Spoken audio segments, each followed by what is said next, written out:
এই মুহূৰ্তত এটা ব্ৰেকিং নিউজ বিশেষ আদালতৰ দুৰ্নীতিৰ সদাগৰ ৰাকেশ পালৰ জামানতৰ প্ৰক্ৰিয়া সমাপ্ত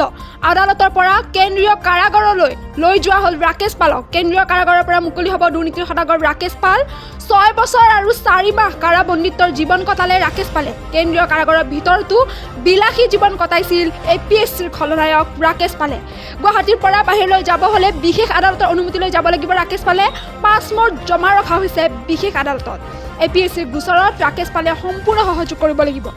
এপিএছচি গোচৰৰ ৰাজসাক্ষীক ভয় ভীতি প্ৰদৰ্শন কৰিব নোৱাৰিব ৰাকেশ পালে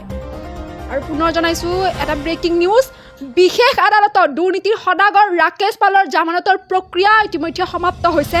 আদালতৰ পৰা কেন্দ্ৰীয় কাৰাগাৰলৈ লৈ যোৱা হ'ল ৰাকেশ পালক কেন্দ্ৰীয় কাৰাগাৰৰ পৰা মুকলি হ'ব দুৰ্নীতিৰ সদাগৰ ৰাকেশ পাল 6 বছৰ 4 মাহ কেন্দ্ৰীয় কাৰাগাৰৰ ভিতৰত বিলাসী জীৱন কটাইছিল এপিএছচিৰ খলনায়ক ৰাকেশ পালে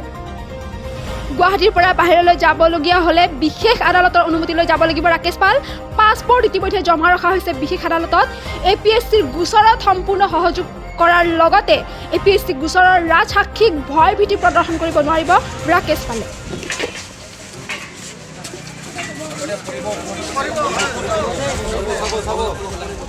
সিউৰিটি প্ৰচিডিউৰ আমি গম পাওঁ দ্যাট হেজ বিন সাবমিটেড আজি গোটেইখিনি সাবমিট কৰা হৈছে অনাৰেবল কোৰ্টে একচেপ্ট কৰাৰ পিছত এলাউ কৰিছে তেখেতে আজি ওলাব পাৰিব একৰ্ডিংলি ৰিলিজ অৰ্ডাৰো ওলাইছে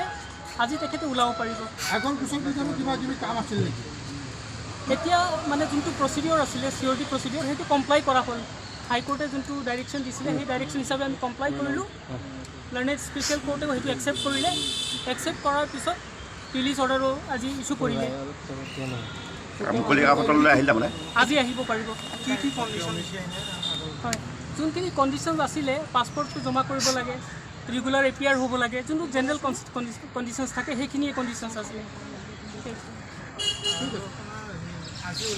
আজি ওলাব ৰিলিজ অৰ্ডাৰ অলৰেডি হৈ গ'ল আজি ওলাব পাৰিব তেখেতে